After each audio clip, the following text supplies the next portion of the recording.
guys? It's Phil the MMA Dude back with the Split Decision Podcast, episode number 73, here with my always brilliant co-host, the Fight Geek. Fight Geek, how you doing today, bro? Doing pretty good, man. Back to talk fights with you. Lots to break down. How are you? Doing well. Yeah, we've got a lot on tap today, folks. First, we're going to start with my opening question for Fight Geek. After that, we got a recap and review both UFC Fight Islands 1 and 2. And then after that, we've got to make our preview and picks for UFC Fight Island 3. Then it's on to my favorite section, listener questions and more. So, Fight Geek, let me start off with this question for you. On Saturday, we saw Deiveson Figareto become the new undisputed flyweight champion by submitting the previously never been submitted Joseph Benavidez in the first round. And I just wanted to ask, is that the most complete and dominating title fight that you've seen in recent memory? And if not, what is? I mean, it was clearly dominating, but I mean, you could look back at stuff like Valentina Shevchenko versus Jessica Eye. That was pretty dominating. So there's been other... Jessica survived into the second round, though. I'm just saying. She also got head kicked, knocked out into oblivion. So, I mean, and she really didn't put up much of a fight. I guess I'm going by first round being a factor. No, it doesn't necessarily be a big factor for me. It was obviously complete domination, but I don't know if it was the most dominant of all time. I mean, does that really matter? I don't know. Well, I just think it's something interesting. I saw a lot of people talking about it today. Obviously, it was clearly dominant. I mean, I don't know if every performance needs to be placed in the greatest of all time type of category. But yeah, it was certainly very, very impressive, and it was a complete domination. Yeah, absolutely. McGregor-Aldo obviously comes to mind, but that was one shot, so I wouldn't even put it there. Domination. No, I would not, and I wouldn't either. I would call Max Holloway versus Brian Ortega a domination. Okay, and again, so that's very fair, and I agree. But that went into the fourth round. I think that this personally, what I'm getting at, Fikey, because I thought this was the most dominant title fight win in a long time, in at least several years. And I think Deiveson Figueiredo has a very bright future. I don't see who's going to beat him in the short list of contenders at 125 right now. Yeah, it's going to be tough. That guy definitely looks the part of a sitting champion for sure. All right. At this point, should we go and do our recap and review for UFC Fight Island 1? Sounds good. All right, cool. So we are going to go from the bottom up. So we're just going to cover, big fights really quick. Jack Shore had an excellent sub via rear naked choke at 229 of round number 2 over Aaron Phillips to start the card off. Any thoughts on that? Yeah, Shore looked great. Obviously, one of the rising prospects in that division. Just can't wait to see where he goes next. Absolutely. Jared Flash Gordon had a really nice unanimous decision win over Chris Fishgold, and it was nice. It was very nice, to see that corner action. Getting a announcer in your corner, with Paul Felder has got to be a nice feeling, and it was even nicer to see him get the win. So all the best to Jared Flash Gordon. He needed a win too, so it was a good bounce back win for him. Absolutely. Lerone Murphy defeats Ricardo Ramos via ground and pound TKO at 418 of round number 1. This guy has a crazy story, Fight Geek. He's nicknamed the Miracle. He was shot twice in the face and spat out the bullets prior to starting his MMA career. He's now climbed to 9-0, so pretty exciting featherweight action here. Absolutely, and Ramos looked good in this fight early, and the tide kind of turned. I thought it was a fun fight. Absolutely. Really excited to see where Murphy goes from here. And with that, it's time to move on to the last prelim of that card. That is, of course, for Hamzat Shimayev defeating John Phillips at 1 minute and 12 seconds of round number 2 via Darce choke. And Hamzat is again fighting in a few weeks. So he's fighting on Whitaker Till, of course, against Rice Mckee. Yeah, exactly. So, that guy had a good performance. I think the strikes were like 90-2 or something in that fight. Phillips looked horrible. Yeah, he So. did. He did. So, how high are you on Shimayev? Is he the real deal? Just how good is this I'm guy? pretty high on him. It was a good performance, but I think Phillips looked so bad that it's hard to take a ton away from that. It'll be good to see him this weekend on a quick turnaround. If he puts two impressive wins together, I think that would really kind of announce him as kind of one to watch. Yeah, I agree with that. Lizez defeated Abdul Razak Al Hassan via unanimous decision. Didn't have too many thoughts there. Lizez called Yeah, out I mean, Mike Perry. Lizez looked good. He outlasted early barrage from Abdul Razak. So I think Abdul Razak had never been out of the first round, so it was good to see him kind of last. But Lizez really took control of the later part of the fight.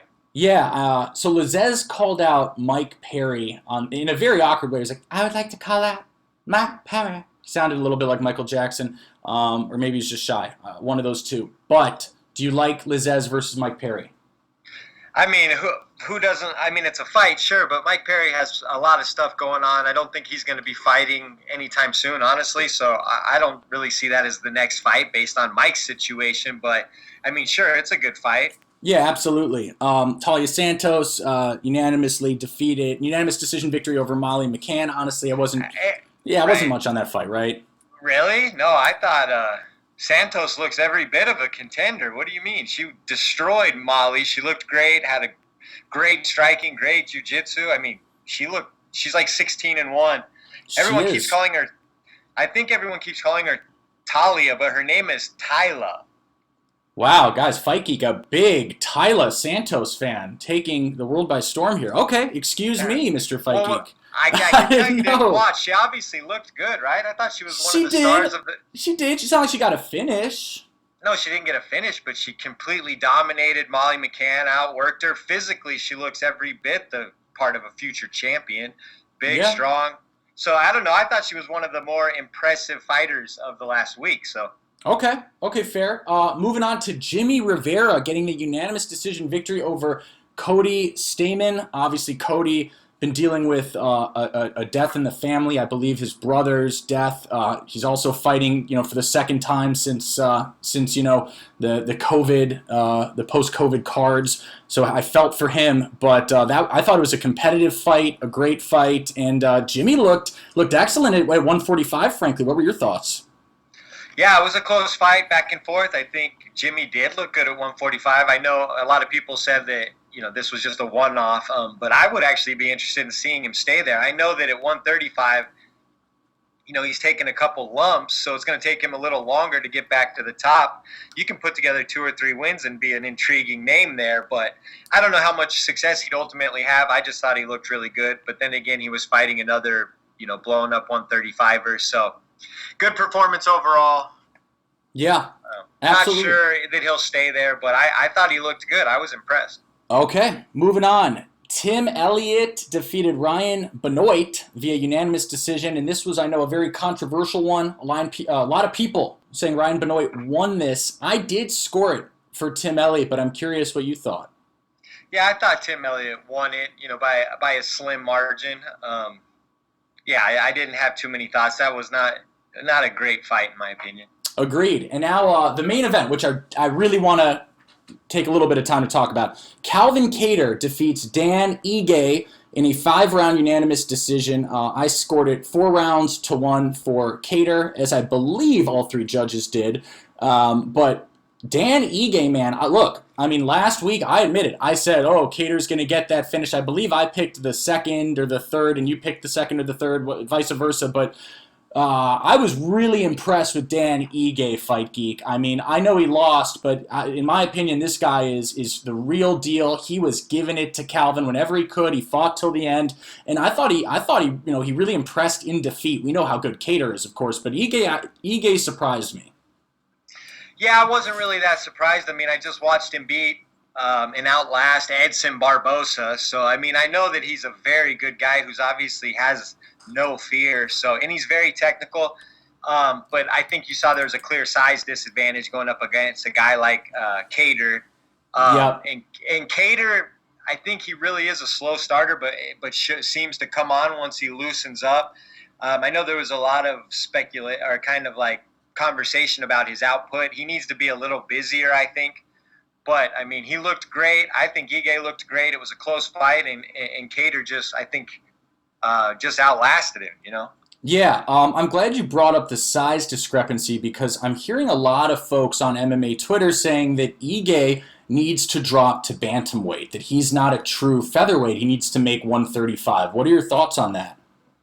I mean, he doesn't have to. Like I said, he just beat Edson Barbosa, who was coming down from 155. But should he? Should he drop to 135? Would he do better?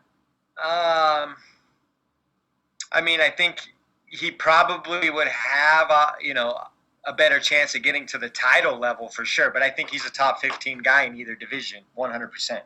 Yeah, absolutely. So, I know that Calvin Kattar, he asked for either Volkanovski or Holloway afterwards. He's not going to get the champ, we know that. But does a Holloway-Kattar fight interest you? Yeah, I mean, I was calling for that fight last week before it was like a big thing, wasn't I?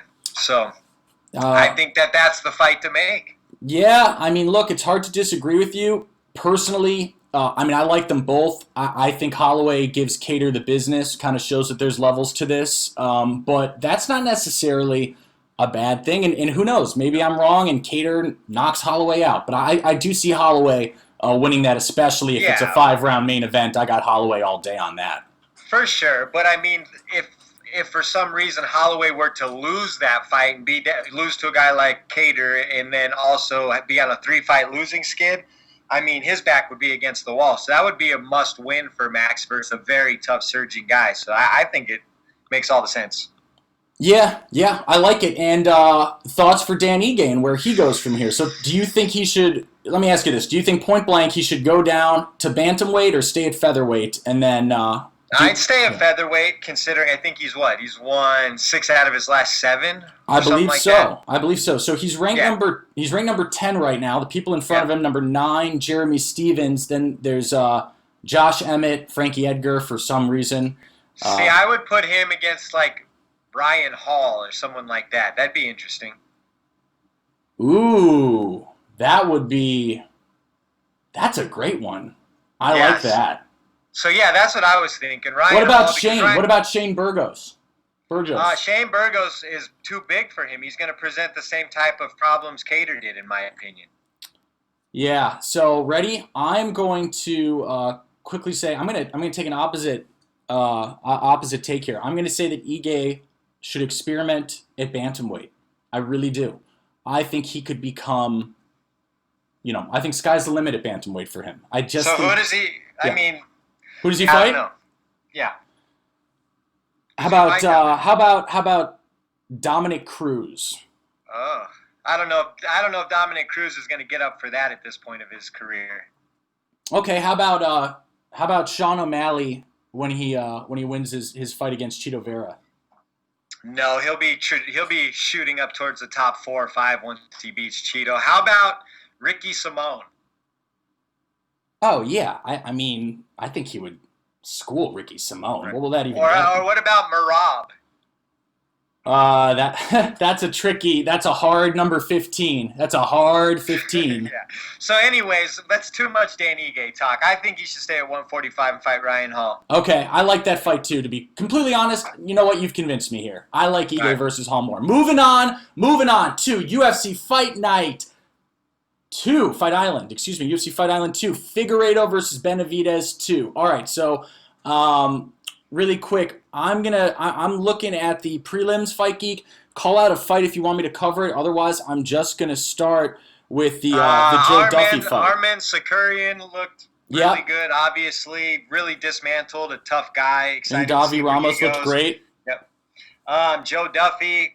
Yeah, let's talk about that one. Retired. Yep. Let's talk about that. So Joe Alvarez, got the guillotine choke at 2 minutes and 25 seconds, round 1 against Joe Duffy. More like Joe Duffy handed him the guillotine choke. Yeah. What are your thoughts? That was bad. I'm glad you said it and not me. What did you make of that performance? Yeah, it was. I don't know. It was tough to watch. I think Joe Duffy, obviously being billed the guy who came in and beat Conor McGregor, and everybody was so high on him early. It's just really disappointing to see when guys really don't pan out in any way, So Yeah, he went to TriStar. I never really saw those adjustments or training kind of show through. And then for him to lose that way and touting being trained at TriStar, there's just something missing, obviously. So maybe it's right that he stepped away. yeah, and you know what's driving me crazy, Fight Geek? Some very talented writer from MMA Fighting sent me a DM on Sunday saying, hey, check out this article I wrote about Joe Duffy. He posted it. I wrote it. I read it. I read it. It was excellent. It was all about the rise and fall of Joe Duffy. It was so well done. And I'm so sorry that I'm forgetting the name of this writer. I think his first name is Ben. He's a major writer at MMA Fighting. I sound like such a douche not thinking of his name. But guys, check out the Joe Duffy article at MMA Fighting if you can. It's really, really well done. Will do. Good shout out. All right, but yeah, it's sad. It's kind of a sad story, but this is MMA. Nothing's guaranteed, and like I said, something obviously wasn't clicking in the last few years. Yeah, exactly. Okay, so moving on. Are we ready for the main card? Askarov defeating Alexander Pantoja? I just want to call out Yes. 16-1 Grant Dawson. You got any thoughts on that guy? I mean, he continues to impress. He's doing big things. Yeah, he kind of goes under the radar because he's not overly flashy or with a big personality, but do you see him as a potential contender or what? I do. I obviously, and this is not fair to Dawson, I don't like catchweight fights. Obviously, this was at that 150 catchweight. But I think Dawson has a bright future. I want to see more from him, though, before I declare him. Do I think he's a future top 10er? I can't say that. He's ready for a big step up in competition is kind of what I'm asking. Yeah. Who do you have in mind? Throw him a top. Yeah, throw him a. No, I'm not sure who I have in mind. It just seems like the guys he's been getting up to this point, he's handling quite comfortably. Yeah. So it just seems like he may be ready for a bigger fight. Absolutely. I definitely agree with that. And then really quickly, the last prelim was Roman Dolidze. Dolidze, that's what I thought. Defeats Kadis Ibragimov. Kadis Ibragimov at 205. Roman climbs to 7-0. He won that via TKO ground and pound at 4 minutes and 15 seconds around number 1. I thought Roman looked good.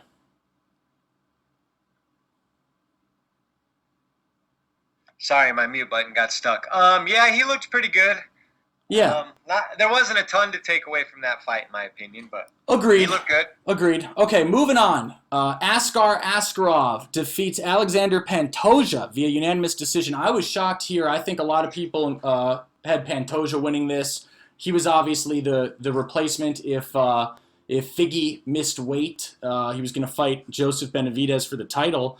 And I was surprised to see Askarov win that. But look, Askarov's moved to 12-0. He's a big deal now. Yeah, absolutely. And I knew this fight was going to be super close, even though I did pick Pantoja. So, I wasn't surprised. I think Askarov's clearly going to be in the title picture sooner than later. Here's a fight for you. How about him and Joseph Benavidez? Yeah. I mean, that makes the most sense, right? You're saying Askarov and Benavidez? Yeah. Sure. I mean, I think there's some arguments to put Askarov against Figgy. No, Figgy's Who's going to fight Figareto next? You tell me. Moreno in November. It's been all over Twitter today. Figgy was even in the comment sections and stuff. So I saw that a little. Happen. Yeah, but you love Moreno, so I always got to take that with a grain of salt with you. You're right. I do love Moreno, but I think Moreno versus Figareto is a much more fan-friendly title fight that's guaranteed action over someone like an Askarov who's still relatively unknown. I think Askarov needs one more fight to really get on the scene, and that could be Joseph Benavidez. I mean, Joey B getting a tough road on the way out. But does Joey B really need another humiliating beatdown? Well, he's already said he's going to come back and fight until he wins and then retire. I mean, I think that's such a brutal. No. Yes. I mean, but where's he going to go? You're going to toss him to the end of the division? They're right there together. And have him fight Pantoja. Who? Alexander Pantoja. Have Joseph Benavidez Yeah. fight him? Yep. Okay, but then where does Askarov go, who's going to be in the title picture very soon? How do you build him up? There's no other names. Yeah. No, true. I think you're So, right. Joey B but might yeah, be I in it for definitely it. think Figareto versus Moreno makes all the sense. I mean, Okay. All right. Fair enough. Okay, so let's move on to the main card. We got to go through this quick. Ariana Lipski, the queen of violence, earning her name against Luana Carolina with the submission knee bar. A brutal knee bar. 1 minute yeah, and 28 brutal. seconds into round one. But I was, Fight Geek, what did you think? I was really happy to see Lipski using more of her ground game. I know she's had ground game success in the past, but not so much in the UFC. So I was really happy to see it. Yeah, for sure. I mean, I think she came in and was a slow starter in the UFC, but she's starting to kind of round into shape, and you're starting to see more of her potential. And this was clearly the best performance for her yet. Totally agree. Moving on, Rafael Fizayev defeats Mark Giacchese. Giacchese, one of my favorites, bone crusher, in a 3-round unanimous decision. What do you make of Rafael? Very impressive. I mean, great technique. Seems to be like a fighter's fighter. So, I mean, obviously has all the potential. So, again, I always say this, but be super interested to see who he gets next. Obviously, he looks as though he's ready for a step up in competition. Absolutely, absolutely. Do you have a name in mind? Do you think he deserves a ranked opponent, Rafael? I don't have a name off the What top about of my Drew head. Dober? Or wait, no, Beneil Dariush, number 14. That would work. That'd be a good step in the right direction. I say Fizayev versus Beneil Dariush is my pick. I'll take that. Okay. Sure. All right, moving on. The co-main event. We got to talk about this one. Jack the Joker Hermanson defeats Kelvin Gastelum at 1 minute and 18 seconds of round number 1 via heel hook submission. Oh boy, Fight Geek. Listen, as I don't know what to say. That was one of the worst performances from a previous high caliber fighter that I'd have ever seen. Really, is that too mean? Is that too harsh? I don't know what the hell that was. I don't know. There wasn't like he didn't really show a whole lot. It was only a minute. But It would have been best if Kelvin just called in sick if he was going to do something like that. I mean, what was that? That heel hook wasn't. He didn't even. I don't know. I don't want to sound like some dorky keyboard warrior, but I do know a little something about BJJ. I don't know. It looked like an interesting heel hook. I was surprised that Jack got that heel hook because you can. I don't know. It was just an interesting. It was a disappointing and interesting thing to watch. It was super interesting. Hermanson, basically just ran right through him. Kelvin is such an enigma. It's really hard to figure him out.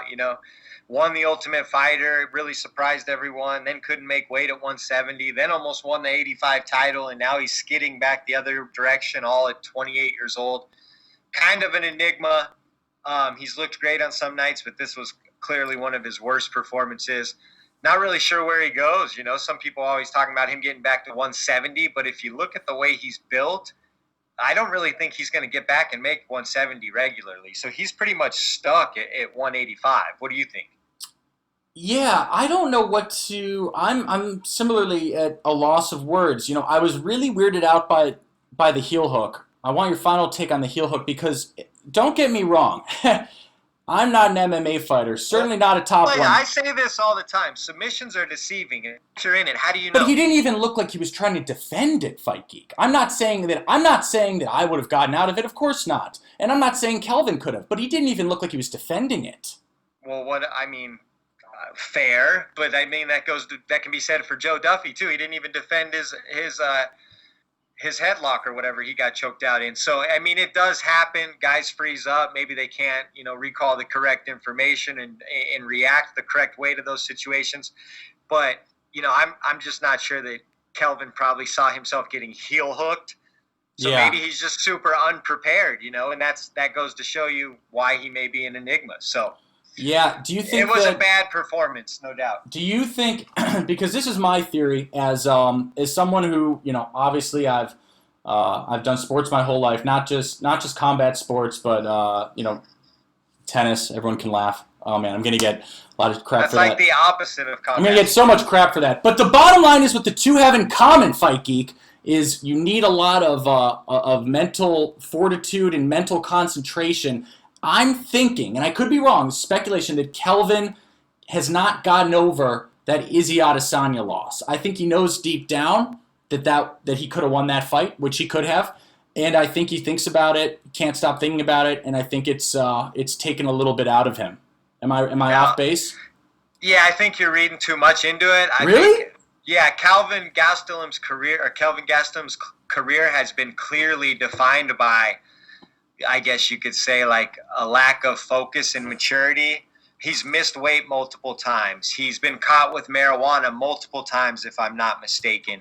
So he's proven to be somewhat immature. So I don't necessarily think that the one fight is the reason. I think he's had a pattern of being unfocused throughout his career, and I think you're just seeing that manifest itself now. Yeah, very fair. As for what's next for him, I don't know what's next for him. Well, 185 is so shallow that he's going to stay a top 10 relevant fighter, at least at this point. Yeah. But how about him versus Marvin Vettori? Oh, that's a great fight for Marvin. Oh, that's a great fight for both of them. That's I do not, and I'll say this. I don't like Kelvin's chances. Not anymore. But you like the fight, though, right? I love the fight. Yeah, so that's where I go fight. next for Kelvin. Kelvin needs to prove he's a top 10 guy. You've got a guy like Vettori trying to break into the top 10. That's kind of a crossroads type fight. I think it makes a lot of sense. And you know what's nice about that, too, is let's say Kelvin gets the better. Let's say Kelvin sleeps Marvin, right? That will still count as something because Marvin. Well, absolutely, because Marvin's an up-and-comer with some heat. Yeah, exactly. And I don't think Kelvin stops him, but even a good victory over him keeps Kelvin relevant. Definitely. I actually, you know what? I love that fight. Make Gastelum versus Vettori. I love it. So what's next for the Joker then? So he broke it down. I thought, people are talking about this. He broke it down pretty well in his post-fight press conference. I thought it was funny. He was very realistic. This is what he said, and you can tell me if you agree. He said, I should fight the winner of Whitaker-Till, and then the winner of Adesanya-Costa is going to fight Cannonier, while I fight the winner of Whitaker-Till, and then the winner of that will fight the winner of, Costa, Adesanya, and then that winner versus Cannonier. For sure. I mean, that makes a lot of sense, and I could understand why he says that, but to me, I almost think, I don't know, I'll probably get a lot of hate for this, but I don't think Cannonier deserves a title shot yet. Do you? Well, it's tough. It's a tough one. Isn't one of his best victories over a 50-year-old Anderson Silva? Well, he knocked out Jack, so I think Jack was probably trying to give his respect. You're right. I forgot about that for sure. To answer your question, I wouldn't be upset with it. No, you're right. He's probably in line for that. But just the overall body of work, I still think Jack's resume is better, even though he has the head-to-head loss. My guess is Jack's trying to be classy. You know him. Yeah. So, maybe that's it. But we'll see. Things shake up all the time. A guy could fall out. Someone takes it on short notice. But I think the top 5 or 6 is certainly locked in there. Definitely. And, on a personal note, I got a big laugh. I appreciated Jack's realistic prediction and viewpoint of where he fit. I heard it at the end. I was like, makes sense to me. Absolutely. Yeah. Okay, so moving on to that main event, the rematch between Joseph Benavidez and Deiveson Figueiredo. First and foremost, I want to say that, look, I like Joey B, and I ended up feeling bad when he got so destroyed. If I'm being honest, I genuinely did. I didn't like his interview earlier in the week. I'm sure you saw Fight Geek where he's saying, I want to hurt him. I want to make him cry. I want to make Figueiredo embarrassed and, wake up every morning not knowing if his concussion headaches will go away. And it was this very dark thing. But, the more I look back on it, the more I'm thinking Joey B was just being a fighter. Give the dude a break. And, he's going home with Megan O'Leary at the end of the day. So how much does he really lose? Right. No, I get it. But, what do you expect guys to say? Right. Exactly. No. We've heard fighters say stupid stuff forever in the UFC. So, I didn't get too worked up about that. Was it a little grim? Did it show you that maybe he wasn't concentrating on the right things going into the fight, sure. But, whatever it takes to psych yourself up and motivate you. I don't think it worked, though. No, well, I don't think – I mean, they say styles makes fights, and I just do not believe that Benavidez has the style to beat Figareto. Not at this point. I think the size difference and the strength difference, the technique difference, taking nothing away from Benavidez, but that's how elite Figareto is. I mean, he had no fear of Joe and any realm of that fight and just marched him down and took him out. It was a little bit frightening, actually. Yeah. I mean, my thoughts for these last two fights, and I've obviously been, watching Davison Figareto, previously, but in his last two fights, I was really thinking, where the hell has this monster been? Because, he's got that, I believe against Jussier Formiga, he's got a decision loss. Don't hold me to that. Yeah, but that fight was very, very close. Very close. And it was just an output fight where I think I don't think he threw enough strikes. But, I mean, no, he's a problem. He's a problem. Yeah, he's the legit champion now. He's really, to me, he solidifies that division. And yeah, we have some listener questions later on regarding him, so I won't go too much further into him. But yeah, very impressive stuff. A true champion, and the fact that he's another Brazilian champion, I think, is important. Sounds good. Okay, right before we take a quick break, we've got news and headlines that I want to run through really quickly. So UFC 253 is official, Fight Geek. Khabib versus Gaethje is getting pushed to be determined. Dana White said, for Khabib to take as much time as he'd like following the death of his father, which I personally thought was very classy. But the new main event, Adesanya versus Costa. It is the first title fight with two undefeated fighters since UFC 98. Rashad Evans versus Lyoto Machida. And I just want to know your excitement level on a scale of 1 to 10 for Adesanya Costa here. 10. Agreed. I mean, what is there not to like? You just said it all. Two undefeated fighters at their absolute beginning of their primes. Stylistic matchup that you dream for. One guy charges ahead like a bull. Another guy's a counter striker with exquisite footwork and distance control. I mean, I think if you don't like this fight, you should get your head checked. That's what I have to say. Completely agree. And then finally, second part of the news and headlines. Okay, so Dana White refusing to confirm that Aljamain Sterling is next up for the title shot during the post-fight press conference for Fight Island 2. Obviously, Dana did verbally say that the winner of Sandhagen versus Sterling would get the next title shot. That no longer seems to be the case. Some people are accusing White of a lot of ugly stuff. I won't get into that, but what are your thoughts? What's going on here? It does seem weird, right? Oh, 100%. It's a very Dana White type, quote, definitely makes no sense. But the only thing I'm thinking is maybe in the back of their mind, they think that Henry Cejudo is going to come back.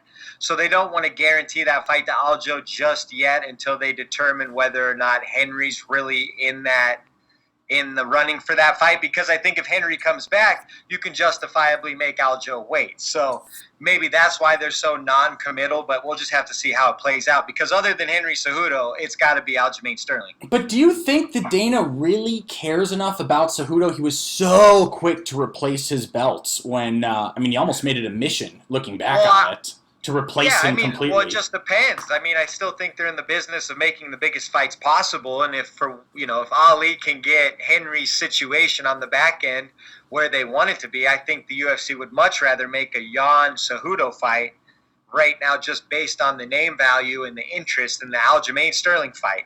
That's one way of thinking. The other way of thinking is they just gave Aldo the fight, and Marlon Moraes and him basically had a draw in most people's opinion. Maybe Marlon just gets slid in there too, which I don't think that should be the fight. I think that no, not at all. I think that would be a disgrace, to be honest. So I think it's got to be Henry 1, Aljo 2. I think that may be why they're non-committals, because they just don't know. But you never know with Dana. It could be anyone, right? Yeah, and for the record, guys, it is worth saying, Fight Geek, I've heard some rumors that, and they're just rumors, that's all they are, that Aljo can be a little bit difficult, can be a little bit of a prima donna, a drama queen. Guess what? I don't care. Irrelevant. Yeah. He deserves the shot. End of story. I don't care if that. I don't even know that that's true, but there's rumors that he's difficult to work with. But I think that's irrelevant. This is Ultimate Fighting Championship, and the best should be fighting the best. Period. Yeah, well, I don't believe that at all because Matt Serra, who's one of his coaches, is Dana's best friend.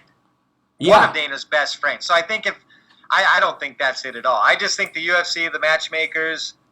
Aljamain Sterling is not a star at this point. He's not a household name. He's still a bit obscure, even though he's been around for quite a while. So, they're just probably going to wait it out, see what their best option is for all the parties involved, not just Aljamain Sterling, even though I think he should get that shot. Yeah. Outside of anyone not named Henry Cejudo. So. And then really quickly, the final and third option, some people are whispering that Dana's trying to give that to Cody Garbrandt.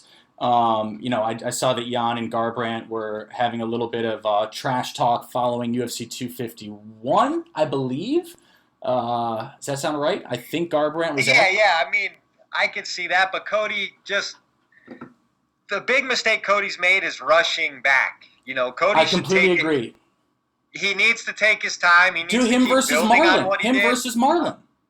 I mean, that's arguably a more dangerous fight for Cody than the title shot, which will pay more, in my opinion. I think Cody matches up badly versus Marlon Moraes. I don't think that's a great matchup for Cody. But then who should Cody fight if not for the... I think Marlon versus Cody's the no-brainer title, number one, title eliminator.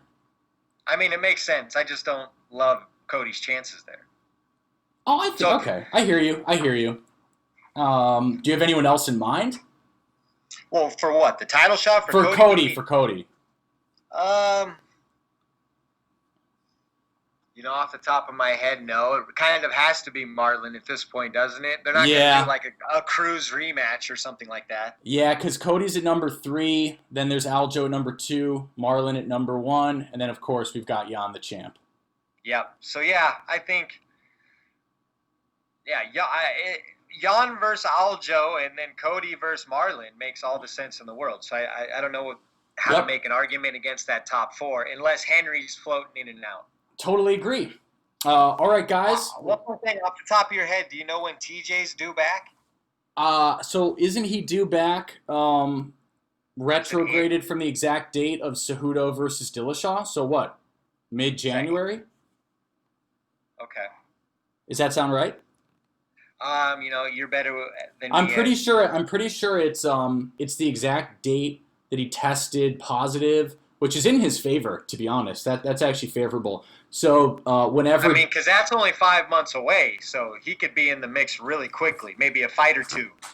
Oh, I think one... Oh, yeah. More like one fight. If he wins a big fight. Who do you match him up when he comes back? Obviously, the landscape will have changed a bit, but... Dillashaw versus... Cruz 3? Oh, man, that'd be fun. I was going to say... TJ would wax Cruz at this point, I think. Corey Sandhagen? Oh, that'd be fun. Yeah. Corey, I feel bad for Corey. He got absolutely destroyed by Sterling, and everyone just forgot him. No, he's still a player, but, he took a tough L. If you think back, Aljamain Sterling took that tough loss to Marlon Moraes. Everybody forgot about him for a few years, and now he's kind of built himself back up. So it happens. Yeah. All right. So is that everything?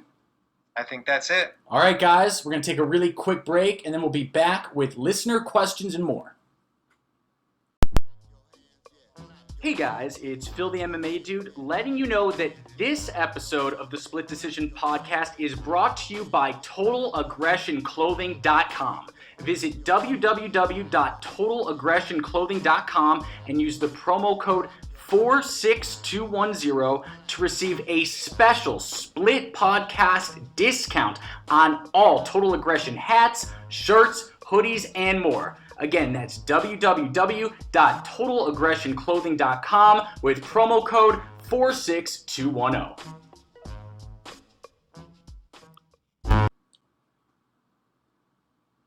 Hey guys, it's Phil the MMA Dude with my co-host, the Fight Geek, back with the Split Decision Podcast, episode number 73, and it is now time for my favorite section, Listener Questions! You really butchered that one, dude. Alright, thanks. Thanks, buddy. Yeah, I know. I'm aware. Okay, so, first question that we've got is coming from my man. That is Zan Bando at ZanBando99. He says, does the winner of Whitaker Till get the shot after Costa? Hashtag AskSplitPod. Yes. You do think so? Okay. Why not? They're both names. I mean, I don't know. I guess you could say maybe if Costa were to win and it's a war or something, we could see an immediate rematch. That would be probable. But I also think that Till is marketable enough and Robert Whitaker is a former champion. I mean, those are definitely sellable fights. But, I mean, we were talking about Cannonier earlier. He has the win over Jack. I just don't see him as ahead of either of those two personally, but... Yeah, fair enough. I mean, honestly, the more I think about it... Maybe he's ahead of Till, but if Till were to stop Whitaker, I think that would be monumental. That would be the biggest win of Till's career by far. Yeah, I was going to say, the more I think about it, the more I am starting to think that maybe the Whitaker-Till winner really does get the title shot. The thing is, if Izzy beats Costa and Whitaker beats Till... Whitaker may need one more fight to force the rematch. And if you really think about the styles, Izzy versus Till, two counter strikers, that fight could be so boring. Yeah, that doesn't. I'll be honest. Whitaker Till does not. Me. Till Adesanya does not excite me. Whitaker Till does a lot. Right, for sure. But no, I think that the styles between Adesanya would make a horrible fight, personally. Yeah. By the way, Fight Geek, I just realized that I dunked on everyone. We have not made our picks for UFC Fight Island 3. Oh, you're right. We're all out of order. Let's just keep it in. Everyone, I did that on purpose. It's like the Christopher Nolan Mindbender episode. All right, so are we going back to make our picks now? We've got to. All right, let's just start with the last prelim, okay? It's Hamzat Shimayev versus Rice Mckee. I've got Hamzat Shimayev via submission in the second round. Yes, Shimayev. What did I say? I'm just agreeing with you. I'm taking Shimayev as well. Yes. Okay. Alex Cowboy Oliveira versus Peter Sabata. Who you got? Sabata's been out for about 2.5 years. Definitely taking Cowboy Oliveira here. I've also got Cowboy Oliveira, and I've got him via unanimous decision. Moving on, Paul Craig versus Godsmurad Antigolov. I'm going with Paul Craig. I've got Antigolov via unanimous decision. I think they make him different in Russia, and I think this guy's gonna get that win, gonna get that W. Okay, Carla Esparza versus Marina Rodriguez. This is going to be a good fight, and I'm actually taking Carla Esparza here via split decision. I've got Carla Esparza as well, and I've got her winning a unanimous decision. Nice. That's surprising. I thought you might go with Marina. It's going to be a close fight. Definitely. So now it gets really fun. We've got Fabricio Verdoom versus Alexander Gustafson. You think this fight's going to be fun? I think it's going to be fun and ready. I've got Alexander the Mauler Gustafson winning a third round TKO stoppage. I've got Fabricio Verdoom winning by second round submission. Woo! All right, I love it. Okay. I mean, if Anthony Smith can wear down Gustafson and choke him out, then I think that Fabricio Verdoom will be able to close the distance, lean on him, get it to the ground, and then Gustafson is really a subpar defensive grappler, and he will not know what to do with Fabricio. Okay, I need you to chill on the Gustafson blasphemy, bro. No, I like Gustafson, but let's be honest here. He's coming in at heavyweight. A lot of people are expecting him to be Muhammad Ali with the footwork, and I just don't see it. He was sluggish and slow at 205 the last time we saw him. Fair enough. I mean, what? Fair enough. No, I know. We just got to move it along. People are wondering what's going on. They're all disoriented because I said it was listener questions, and now I've thrown this on them. It's all your fault, though. I know it is. I'm sorry. Guys, I apologize. Okay, Shogun versus Little Nog 3, the co-main event that no one asked for. But it's the only fight you can put either guy in safely, so that's at least a bonus. Can they just both retire no matter who wins? I beg of them. You're looking for a dual retirement at the end of this one? 100% yes. I'm going to go with Fabricio.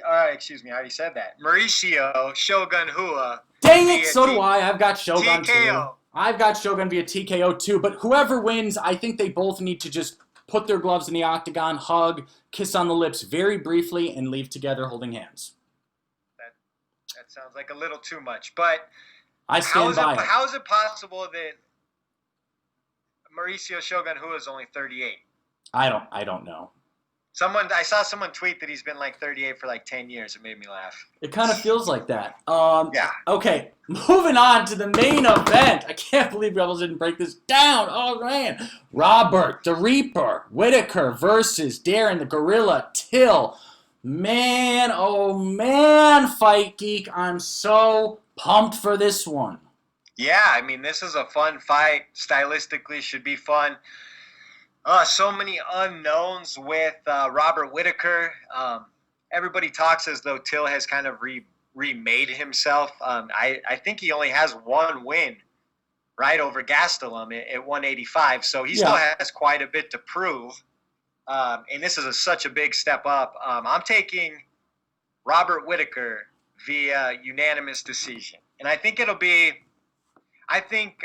Till's volume will be low, and I think Whittaker will be able to keep the fight where he wants it and have more versatility in the striking.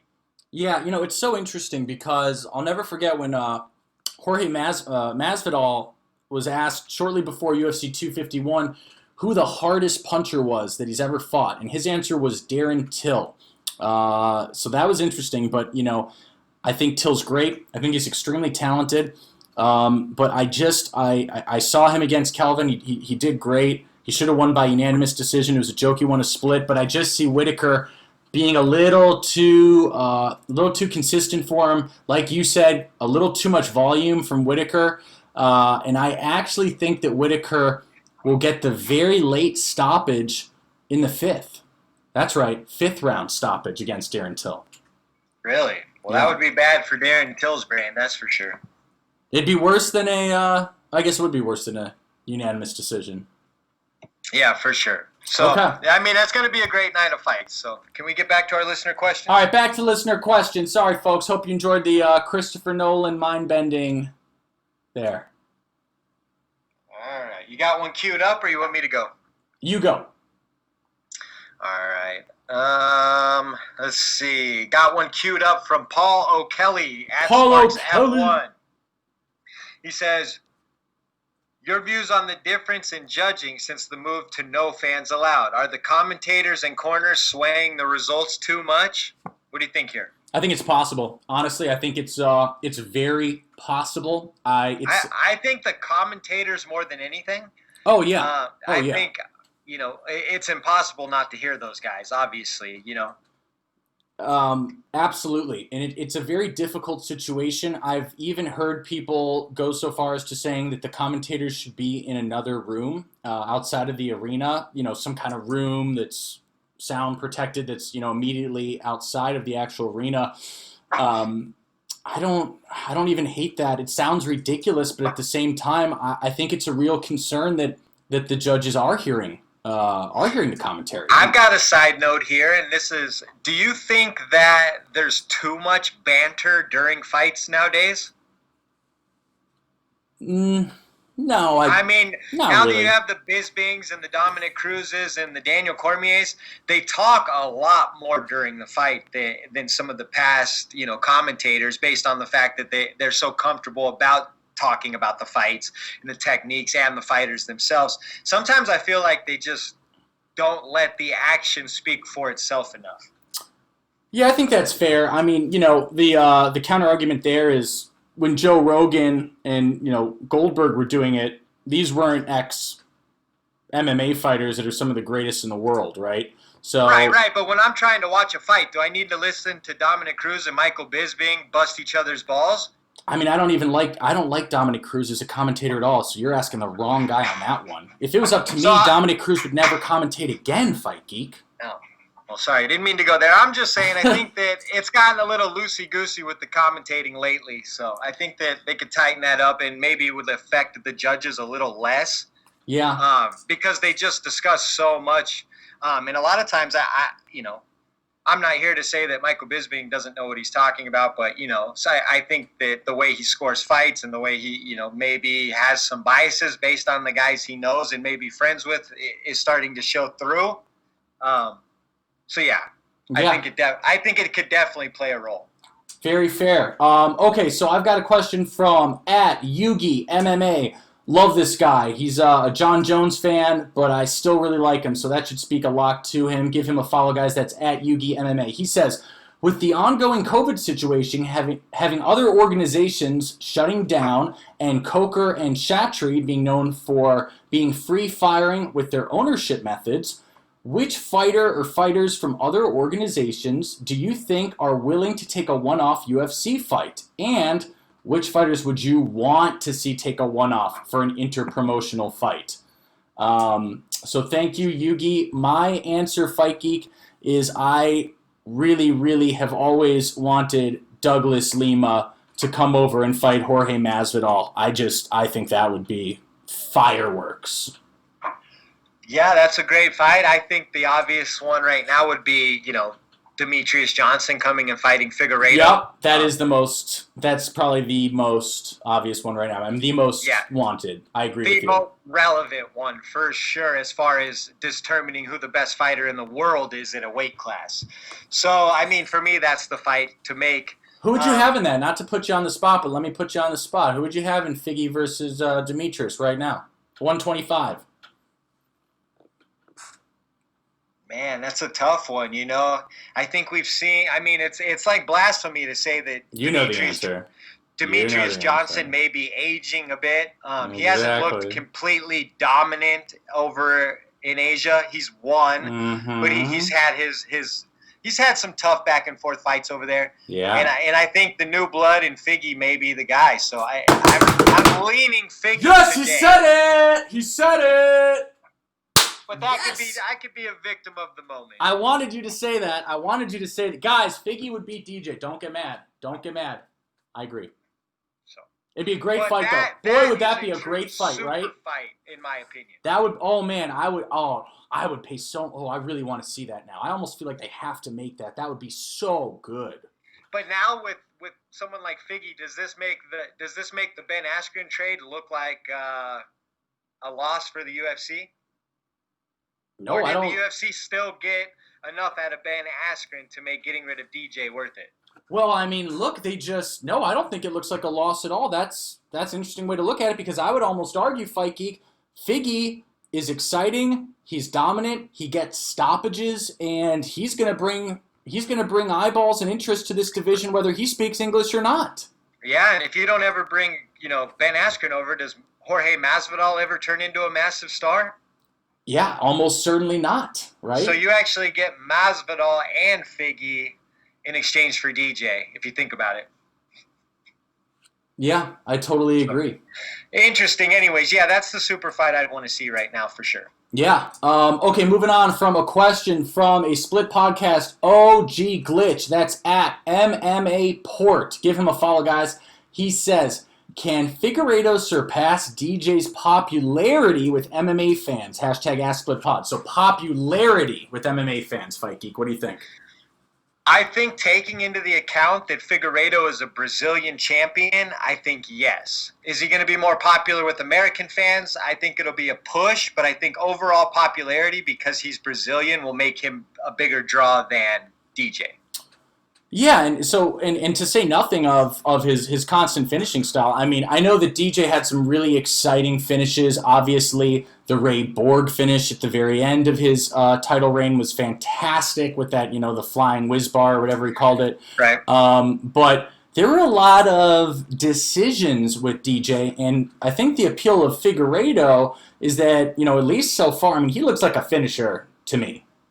Yeah, for sure. But I mean, let's not just right. It's only been. Let's not say DJ wasn't a finisher, because he was a finisher as well. He had a lot of beautiful finishes. He was. Finishes. He's a obviously technically perfect, great fighter. So I just think the violence factor is like a 10 with Figareto, which is obviously what MMA fans love.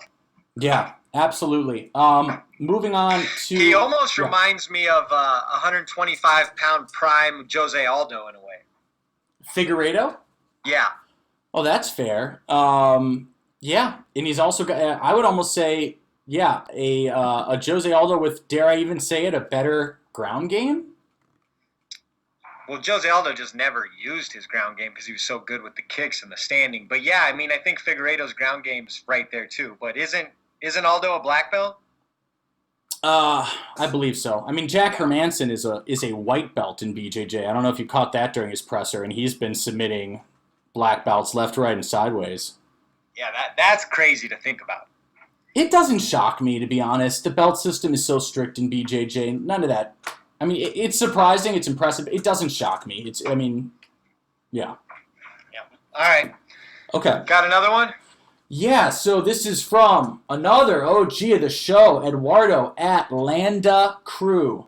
Guys, give him a follow. He says, do you think Cody Garbrandt is going to end up getting the next Bantamweight title shot? And if he does, do you think that will end up hurting his career if Jan beats him? #AskSplitPod. I do not think he will get the next title shot. But let's assume that he does for the final question. Let's assume that he does. At this point, a title loss I don't think really hurts Cody overall, because at least it's in a title fight versus another elite fighter. So if he were to fall, he would still have a chance to rebuild himself. If he were to get knocked out, by Sean O'Malley, I think that would really hurt him. Something like that. Oh, yeah. Definitely doesn't want to get knocked out by Sean O'Malley. I agree with Fight Geek here, Eduardo. I think that, as long as it's a title shot, Cody really has nothing to lose. We've already seen him get knocked out 3 times, so that's not going to ruin his reputation, really, Well, I was also going to say, and I think you touched on this a little bit earlier, Fight Geek. I like his chances against, Peter Yan arguably more than Marlon Moraes. Yeah, I mean, I think they're both hard, very, very, very difficult matchups for Cody. For sure. Yeah, I think Cody matches up just a touch better with Jan. Right. No, I agree. I definitely agree. Okay, so moving on. This is from at octopus_toes. At octopus_toes. Another OG. What's up, Octopus Toes? Love that stash. Wish I could grow one, but I can't. Your take on the Ali Ariel situation. Do you think it will have any impact on Ariel's relationship with ESPN, or will it just hurt Ali's fighters if they can't promote fights by doing ESPN interviews? #AskSplitPod. Oh boy, this is a great one. Yeah, I don't see it working that way. I mean, fighters can do all kinds of interviews on ESPN without Ariel Helwani. I mean, they have Brett Okamoto, they have the Dan Le Batard show. I mean, I see MMA fighters on there all the time now. Even Stephen A. Smith and Max Kellerman are interviewing UFC fighters now. So they're certainly going to be able to promote their fights outside of Ariel Helwani. A lot of people act like Ariel Helwani controls the MMA media. He's just one guy. He's really not that powerful. So I don't really think anything's affected, personally. What do you think? Well, I think, first of all, it's... let me take both sides, because I feel this way legitimately. I feel that both sides are at fault. On the Ali end, I think that it's incredibly unprofessional beyond words to try and ice out the lead journalist and reporter for ESPN over childish back and forth. But this has been going on forever, dude. It's nothing new. No, but I've been watching why they have fallen in and out with one another, and what happened in the last time was Ali has been sort of growing increasingly more and more bullyish towards Ariel. He threw out an insult about Ariel's admittedly dorky, club basketball championship, and then Ariel perhaps threw it back a little too strongly when he said, "At least I don't pay my fighters to pretend that I can hang with them in workouts." And then Ali promptly blocked him and made that policy, which, if anything, confirmed 100% that Ali does pay his clients to pretend that he can hang with them in workouts, which is pretty embarrassing. But again, on the flip side, this is Ali, like high school girl stuff. What is the point again? No, right. And really quickly, just to criticize Ariel now real fast, I said this a week ago. I was outspoken on this when I saw him trying to say that Leon Edwards, Gilbert Burns has to fight Leon Edwards for the #1 contender spot at welterweight. And I even called out Ariel on Twitter. I said, you're trying to weaponize, your clout into making title fights that are best for you in the Ariel Helwani MMA show. And that's not right at all.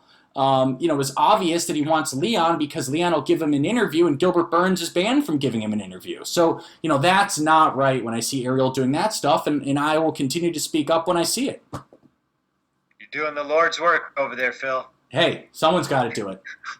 All right, you be the expert on Ariel Helwani and his affairs, and I'll just take your word for it. All right, because that's me. I don't care the about Ariel Helwani affairs expert. You make that clear each week. Okay. Like I'm always a fan of his? Are you kidding me? I criticize him all the time. You rehash his segments on our show every week. I do? Okay. I thought I criticized him quite a lot. But anyways, moving on. Do you have a question or should I go? Go ahead.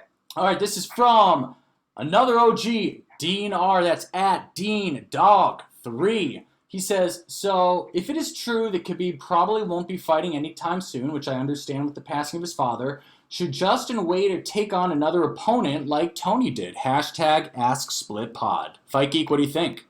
Wait, 100%. Absolutely. Anything else is pure madness. I see, some of the madness being talked about with Gaethje should fight McGregor. Guys, stop. Just stop. McGregor last fought in January at welterweight against Donald Cerrone. Just stop.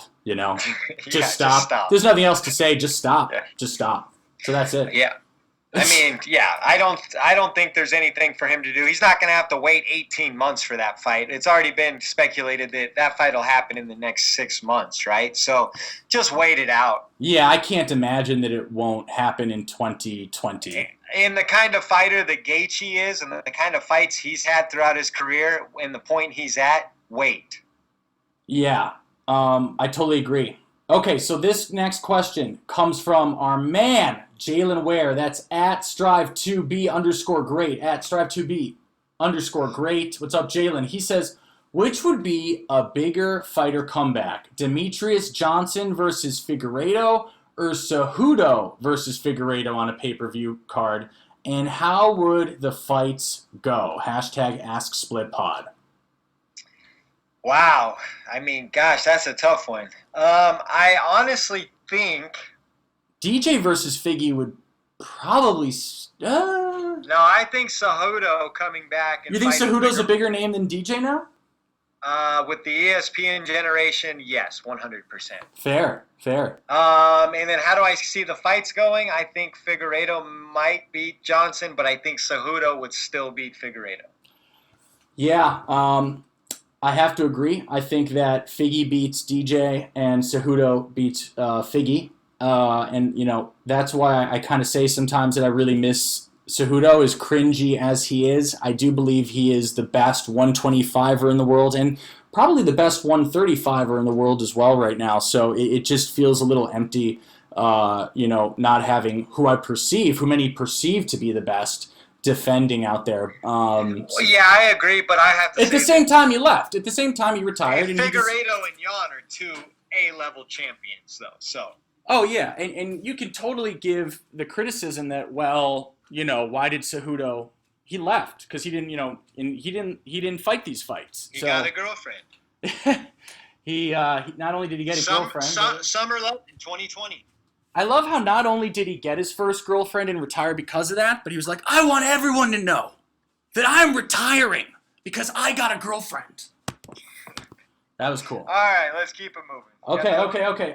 So moving on, this is from Shayna Terra. That's at Shayna Terra. He says, who is your favorite samurai warrior and your favorite Figgy hairstyle so far? So, Fight Geek, I don't actually know that much about samurai warriors, and I don't want to give my answer as Tom Cruise from The Last Samurai. So let me say, I've been playing that sweet PS4 game, Ghost of Tsushima, which is awesome. It's so amazing, and so Tsushima is my favorite samurai. And Figgy's hairstyle, the best one is the current one, the blonde one, and he should never change it. I like the blonde one with the red stripe. Is that what he had last weekend? I think so. I like that too. Yeah. Yeah, I'm with you, man. I'm sorry to admit I don't know the Ronin Warriors off the top of my head. I must have missed that. So. All right.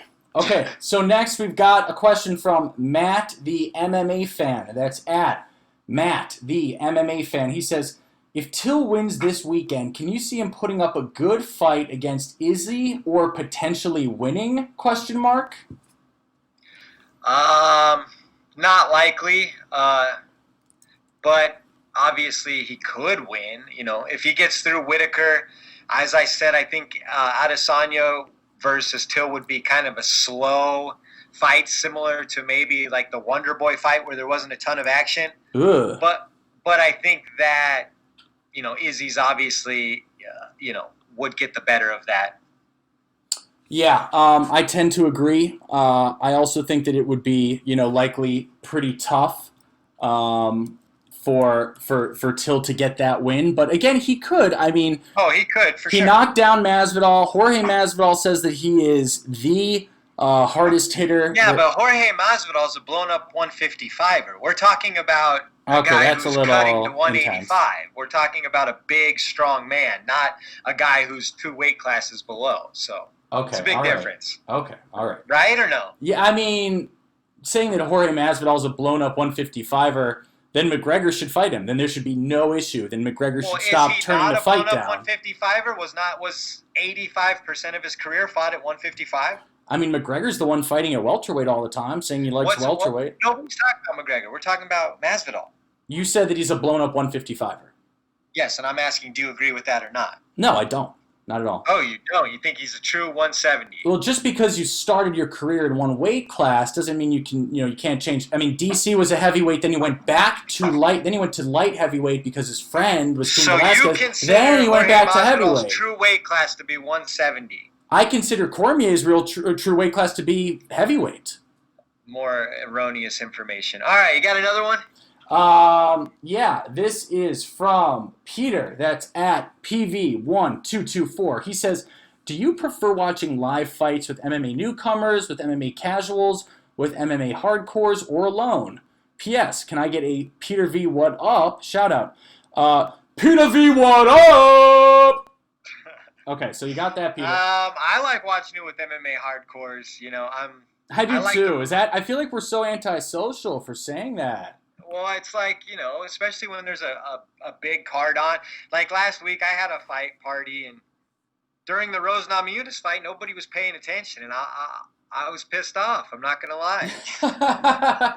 It's like, you guys don't understand how important this fight is. No, I know. No, it's so annoying, too. And then I have to explain 100 times why it's so important and blah, blah, blah, and they still don't care. So, yeah, I prefer with people who already understand and know the stories, the backstories, and are already interested. Yep. If it's totally UFC Fight Night Singapore, sure, I'll have as many casuals around as possible. But on the pay-per-views that I'm paying for with the big fights, I definitely want, people who are engaged. Yeah.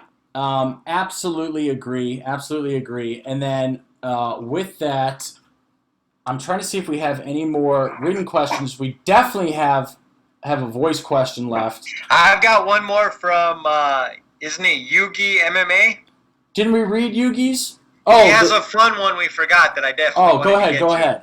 He says, here's 3 superheroes, Batman, the Hulk, and the Punisher. Name an MMA fighter that reminds you of each of these heroes. 1 each. I think this is a fun question, so I really wanted to answer it. Batman. I got an easy one for Batman. I think Batman's Tony Ferguson. What about you?